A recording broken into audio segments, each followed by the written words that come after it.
കേരളത്തിന്റെ ചരിത്രത്തെ ഒന്ന് മനസ്സിലാക്കാൻ വേണ്ടി ശ്രമിച്ചാല് തൽക്കാലം ലീഗ് വിരോധമൊക്കെ മാറ്റിവെച്ചിട്ട് നിഷ്പക്ഷമായിട്ടൊന്ന് പഠിക്കാൻ വേണ്ടി തയ്യാറാവുക.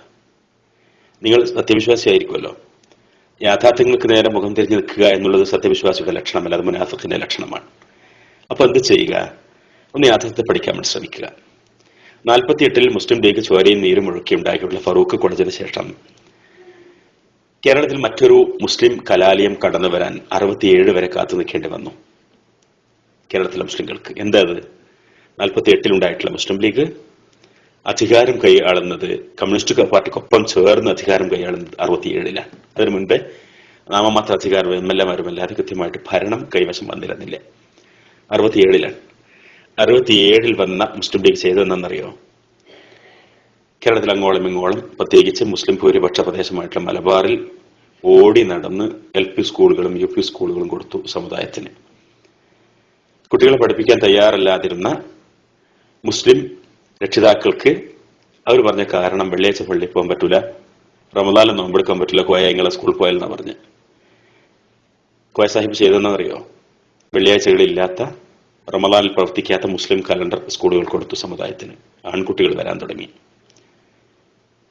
പെൺകുട്ടികൾ വരുന്നില്ല. അതിനും കോയ പ്രതിവിധി അന്വേഷിച്ചു, പറഞ്ഞു കൊടുത്തു രക്ഷിതാക്കൾക്ക്. പെൺകുട്ടികൾക്ക് അങ്ങോട്ട് പണം തന്നാൽ കുട്ടികളെ പറഞ്ഞേക്കോ? ഭയങ്കര ചെലവാണ് കോയ, പറഞ്ഞേക്കാൻ കഴിയില്ല ആൺകുട്ടികളെ പെൺകുട്ടികളെ എന്ന് പറഞ്ഞ രക്ഷിതാക്കളോട് പറഞ്ഞു, പെൺകുട്ടികൾക്ക് ഞാൻ അങ്ങോട്ട് പണം തരാം ഗവൺമെന്റ് ട്രഷറിയിൽ നിന്ന്, മുസ്ലിം ഗേൾസ് സ്കോളർഷിപ്പ്. അങ്ങനെ പണം കൊടുത്തു അങ്ങോട്ട്. അത് കേട്ടപ്പോൾ രക്ഷിതാക്കൾ, ഒരു 5 പൈസ കയ്യിലില്ലാത്ത പാവപ്പെട്ട രക്ഷിതാക്കൾ ഉള്ളുണർന്ന് കുട്ടികളെ പറഞ്ഞേക്കാൻ തുടങ്ങി, പെൺകുട്ടികളും പഠിക്കാൻ തുടങ്ങി. അങ്ങനെയാണ് കേരളത്തിൽ മുസ്ലിം വിദ്യാഭ്യാസ നവോത്ഥാനത്തിന്റെ ആരംഭം കുറിക്കപ്പെടുന്നത് എന്ന് ഈ സഹോദരൻ മനസ്സിലാക്കണം. അതിന്റെ പിന്നിൽ മുസ്ലിം ലീഗിന്റെ നിണത്തിന്റെയും വേർപ്പിന്റെയും ഗന്ധമുണ്ട് എന്ന് പറയാതിരിക്കൽ ഏറ്റവും ചുരുങ്ങിയ ഭാഷയിൽ, സാമാന്യ ഭാഷയിൽ പറഞ്ഞാൽ ഏറ്റവും വലിയ നന്ദികേടാണ്. അങ്ങനെയാണ് ആരംഭിക്കുന്നത്. ഇന്ന് കാലിക്കറ്റ് യൂണിവേഴ്സിറ്റിയിൽ മുസ്ലിം വിദ്യാർത്ഥിനികൾ മത്തയിട്ട് മെഡിസിന് പഠിക്കുന്ന കുട്ടികൾ വരിവരിയായി നിരനിരയായി വരുന്നത് കാണുമ്പോൾ RSSകാരന് ഹാലിളകാണ്. അവൻ ചോദിക്കുകയാണ്, അവന്റെ ഹിന്ദുത്വ കേരള എന്ന് പറയുന്ന സൈറ്റിൽ കാലിക്കറ്റ് യൂണിവേഴ്സിറ്റിയുടെ കവാടത്തിലൂടെ പർദ്ദയിട്ട നമ്മുടെ കുട്ടികൾ, മഫ്തയിട്ട നമ്മുടെ കുട്ടികൾ ഇറങ്ങി വരുന്നത് കാണിച്ചിട്ട്, മെഡിക്കൽ കോളേജ്, അറബിക് കോളേജ് അല്ല മെഡിക്കൽ കോളേജ്, കേരളം എങ്ങോട്ട് എന്ന് ചോദിക്കുകയാണ്. അപ്പൊ ആ തലത്തിലേക്ക് കേരളത്തെ കൊണ്ടുവന്നത് അന്ന് അങ്ങോട്ട് പണം കൊടുത്ത് പഠിപ്പിച്ച കോയ സാഹിബും കോയ സാഹിബിന്റെ CH മുഹമ്മദ് സാഹിബിന്റെ മുസ്ലിം ലീഗുമാണ്. അത് 67-ൽ തുടങ്ങി. അങ്ങനെ കൊടുത്തു 68-ൽ മലപ്പുറം ജില്ല എന്ന് പറയുന്നൊരു ജില്ല ഉണ്ടാവണം. അതിനു മുൻപേ എന്ത് വേണം? ഉന്നത വിദ്യാഭ്യാസം എത്തിപ്പിടിക്കാൻ ഒരു യൂണിവേഴ്സിറ്റി വേണം. കൊത്താരി കമ്മീഷന്റെ നിർദ്ദേശത്തിന്റെ മറപിടിച്ച് മുസ്ലിം ലീഗും CH മുഹമ്മദ് സാഹിബും പട്ടപൊരുതി നേടി 68-ൽ കാലിക്കറ്റ് യൂണിവേഴ്സിറ്റി, മലപ്പുറത്തിന്റെ പെരുമാറിൽ തേഞ്ഞിപ്പാലത്ത് കാലിക്കറ്റ് യൂണിവേഴ്സിറ്റി. അതിനുശേഷം നോക്കിയപ്പോൾ മുസ്ലിം ഭൂരിപക്ഷ പ്രദേശത്തിന്റെ പിന്നോക്കാവസ്ഥയുടെ പ്രധാനപ്പെട്ട കാരണം ചിന്നിച്ചെതറി കിടക്കുകയാണ്, ഒരു കൺസോൾട്ടേഷൻ ഇല്ല എന്നുള്ളതാണ്. അതിനുവേണ്ടി കോഴിക്കോട് ജില്ലയുടെയും പാലക്കാട് ജില്ലയുടെയും ഭാഗങ്ങൾ ചേർത്ത് ഏറനാടും തിരൂർ താലൂക്കും കൂട്ടിച്ചേർത്ത്, കോഴിക്കോടിന്റെ ഭാഗമായിരുന്ന തിരൂർ താലൂക്കും പാലക്കാടിന്റെ ഭാഗമായിരുന്ന ഏറനാട് താലൂക്കുകളും കൂട്ടിച്ചേർത്ത് മലപ്പുറം ജില്ല എന്ന് പറഞ്ഞ ജില്ല ഉണ്ടാക്കി. ഒരു കലക്ടർ ഉണ്ടായാൽ, ഒരു ജില്ല എന്ന് പറഞ്ഞ് പ്രത്യേക ഒരു ലേബൽ ഉണ്ടായാൽ വികസനത്തിന് സാധ്യത കൂടുതലുണ്ടെന്ന് മനസ്സിലാക്കി എല്ലാ കൊമ്പന്മാരുടെയും വമ്പന്മാരുടെയും കേരള ഭരണമുള്ള ആളുകളുടെ അതിശക്തമായ എതിർപ്പുകളെ തൃണവത്കരിച്ച് മലപ്പുറം ജില്ല എന്ന് പറഞ്ഞ ജില്ലയുണ്ടാക്കി ഇന്ത്യൻ യൂണിയൻ മുസ്ലിം ലീഗ്. വിദ്യാഭ്യാസ വകുപ്പ് ഏറ്റെടുത്തു. LP മുതൽ വിദ്യാഭ്യാസ സ്ഥാപനങ്ങൾ കൊടുത്തു. മുസ്ലിം ആൺകുട്ടികൾക്ക് പഠിക്കാൻ മുസ്ലിം കലണ്ടർ സ്കൂളുകൾ കൊടുത്തു. പെൺകുട്ടികൾക്ക് പഠിക്കാൻ മുസ്ലിം വിദ്യാർത്ഥി സ്കോളർഷിപ്പ് കൊടുത്തു. അതിനുശേഷം കാലിക്കറ്റ് യൂണിവേഴ്സിറ്റി ഉണ്ടാക്കി. അതിനുശേഷം മലപ്പുറം ജില്ലയുണ്ടാക്കി. അവിടെ അവസാനിക്കുന്നില്ല. അവിടുന്ന് ആ പാകിയ നന്മയുടെ വിത്തുകളാണ് മുളപൊട്ടി വൻമരങ്ങളായി, അഭിമാനമുള്ള സമുദായത്തിന്റെ അഭിമാന സ്തംഭങ്ങളായി നാടുനീളെ പരന്നു കിടക്കുന്ന വിദ്യാഭ്യാസ സ്ഥാപനങ്ങൾ നമ്മെ നോക്കി പുഞ്ചിരിക്കുന്നത്. മുർഷിദാബാദിലെ മുസ്ലിമിന് ഇല്ലാതെ പോയത് മുസ്ലിം ലീഗായിരുന്നു. 36 പഗാനയിലെ മുസ്ലിം സമൂഹത്തിന് ഇല്ലാതെ പോയത് മുസ്ലിം ലീഗായിരുന്നു. മുസ്ലിം ലീഗ് ഇല്ലാതിടത്തൊക്കെ മുസ്ലിം സമൂഹം അടിച്ചു കൊല്ലപ്പെടുകയാണ്, അടിച്ചു കൊന്ന് കെട്ടിത്തൂക്കപ്പെടുകയാണ്. നമ്മൾ അഭിമാനത്തോടെ തലയുയർത്തി നിൽക്കുകയാണ്. ഒരേ ഇന്ത്യയിൽ ഒരേ ഫെഡറൽ സംവിധാനമുള്ളിടത്ത്, ഒരേ ഭരണഘടനയുള്ളിടത്ത്. അതിനുശേഷം നമ്മൾ കാണുന്ന മലപ്പുറം ജില്ലയെ നിങ്ങൾ പറഞ്ഞല്ലോ 80% വീടുകളിലും നമ്മുടെ കുട്ടികൾ ഗൾഫിലാണെന്ന് പറഞ്ഞില്ലേ, ലീഗ് അധികാര പങ്കാളിത്തം വഹിക്കുന്നു, വിദ്യാഭ്യാസം കൊടുക്കുന്നു, സാംസ്കാരിക പുരോഗതി ഉണ്ടാക്കുന്നു, സാമൂഹിക ഭദ്രത ഉണ്ടാക്കുന്നു. ഇനി വേണ്ടത് സാമ്പത്തിക ഭദ്രതയാണ്. മുസ്ലിം ലീഗ് തന്നെയാണ് പറഞ്ഞു കൊടുത്ത 1970-കളിൽ പെട്രോൾ ഡോളർ കടന്നു വന്നപ്പോ മുസ്ലിം ലീഗ് തന്നെയാണ് പറഞ്ഞു കൊടുത്തത്. ഗോർഫുഖാൻ ദ്വീപിലേക്ക് പത്തേമാരി കയറി ഇറങ്ങി 1-ന് 8-ഉം 10-ഉം കിട്ടുന്ന റിയാലിന്റെയും ദിർഹമിന്റെയും ദിനാറിന്റെയും ലോകത്തേക്ക് മലബാറിലെ മാപ്പിളയെ കൈപിടിച്ചു കൊണ്ടുപോയത് ഇന്ത്യൻ യൂണിയൻ മുസ്ലിം ലീഗ് തന്നെയാണ്. ചരിത്രം വായിച്ചു നോക്ക്. പോയപ്പോ അതിന് എയർപോർട്ട് വേണം. കുമ്മിണിക്കുന്നിൽ, കുറുക്കൻ ഓരിയിടുന്ന കുമ്മിണിക്കുന്നിൽ മൂക്കിന് താഴെ എയർപോർട്ട് ഉണ്ടാക്കി കൊടുത്തു CH മുഹമ്മദ് സാഹിബിന്റെ നേതൃത്വത്തിൽ മുസ്ലിം ലീഗിന്റെ പ്രതിനിധി സംഘം. ഭൂമി കൊടുക്കാത്ത ആളുകളോട് ഭൂമി കൊടുക്കണമെന്ന് പറഞ്ഞ് പിടിച്ചു വാങ്ങിക്കൊടുത്തു, സ്ഥാപനമുണ്ടാക്കി കൊടുത്തു.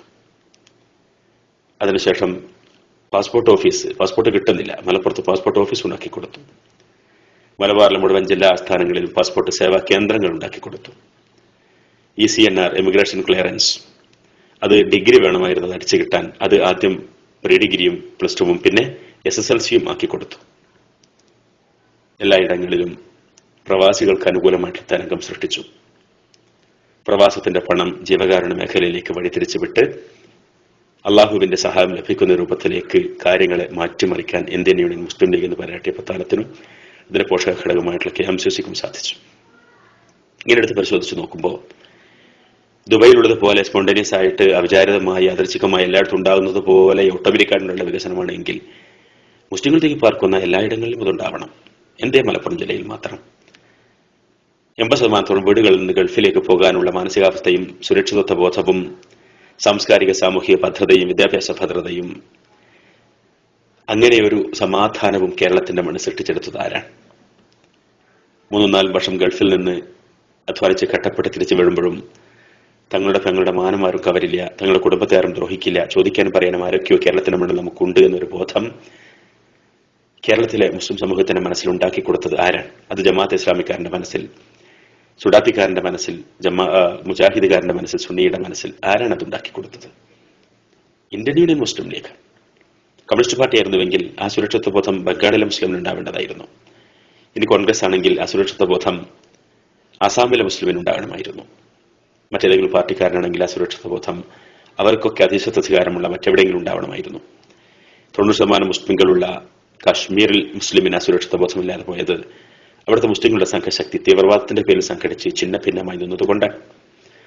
4 കോടി മുസ്ലിങ്ങളുള്ള UP-യിലെ മുസ്ലിമിന് അസുരക്ഷിത ബോധമില്ലാതെ പോയത് അവൻ ദൈവബന്ധി എന്നും ബറേൽവി എന്നും അഹ്ലെ ഹദീസ് എന്നും ഷിയ എന്നും ഭിന്നിച്ചു നിന്ന് തമ്മിൽ പോരടിച്ചതിന്റെ പേരിലാണ്. മോഡി സമ്മേളനം വിളിക്കുമ്പോൾ അവിടെ പോയി അയാളോടൊപ്പം നിന്ന് സെൽഫി എടുക്കുന്ന ഒരു സമൂഹമായി അവർ മാറിപ്പോയത് കൊണ്ടാണ്. ഐക്യം അവർക്ക് അന്യമായി പോയത് കൊണ്ടാണ്. എന്ന ഖുർആന്റെ അർത്ഥവാക്യം, അള്ളാഹുവിന്റെ പാശത്ത് നിങ്ങൾ ഒന്നിച്ച് മുറുകെ പിടിക്കുക, നിങ്ങൾ ഭിന്നിക്കരുത്, ഐക്യത്തിൽ മഹത്വമുണ്ട്. ഖൈറുൽ ജുമുഅയിൽ ഖൈറുണ്ടെന്ന് പഠിപ്പിച്ച ഒരു പ്രത്യയശാസ്ത്രം, ആ പ്രത്യയശാസ്ത്രത്തിന്റെ ആശയങ്ങളെ ആദർശങ്ങളെ ഒരു പരിധിവരെ അണപ്പല്ലുകൊണ്ട് കണ്ടിച്ചു പിടിച്ചപ്പോ കേരളത്തിലെ മുസ്ലിം സമൂഹം നേടിയെടുത്തുള്ള അഭിമാനകരമായിട്ടുള്ള ഒരു അവസ്ഥാവിശേഷത്തിന് മുഴുവനായിട്ടല്ലെങ്കിലും ഒരു പങ്ക് മുസ്ലിം ലീഗ് തന്നുകൂടെ? നിങ്ങൾക്ക് പരിശോധിച്ചുകൂടെ? ചരിത്രത്തെ താരതമ്യം ചെയ്തുകൂടെ കേരളത്തെ മറ്റു സംസ്ഥാനങ്ങളെയും? ഇനിയും ഞാൻ പറഞ്ഞു തരണോ? ചരിത്രത്തിലെ ഏടുകളെ സ്കാൻ ചെയ്യണോ, സ്കിം ചെയ്യണോ? വേണമെങ്കിൽ ഇനിയും പറഞ്ഞു തരാം. ഇനിയും സംശയങ്ങളായിട്ട് വാഴും. കടന്നു പോകാൻ നിങ്ങൾ സംശയങ്ങളുമായിട്ട്. മുസ്ലിം ലീഗ് വിരോധം നിങ്ങളുടെ അകക്കണ്ണിന്റെ കാഴ്ചയെ നശിപ്പിക്കാതിരിക്കട്ടെ. യാഥാർത്ഥ്യങ്ങളെ കണ്ണ് തുറന്ന് കാണാനുള്ള നിങ്ങളുടെ ആ ഒരു സച്ചരിതത്വത്തെ, സൽപാന്താവിനെ അത് നശിപ്പിക്കാതിരിക്കട്ടെ. അള്ളാഹു അനുഗ്രഹിക്കട്ടെ. യാഥാർത്ഥ്യം മനസ്സിലാക്കാൻ അള്ളാഹു തൗഫീഖ് ചെയ്യട്ടെ. നന്മയെ പ്രസരിപ്പിക്കാനും തിന്മയോട് വിരോധം പ്രഖ്യാപിക്കാനും അള്ളാഹു നമ്മെ സഹായിക്കട്ടെ. അസ്സലാമു അലൈക്കും വറഹ്മത്തുള്ളാഹി വബറകാതുഹു.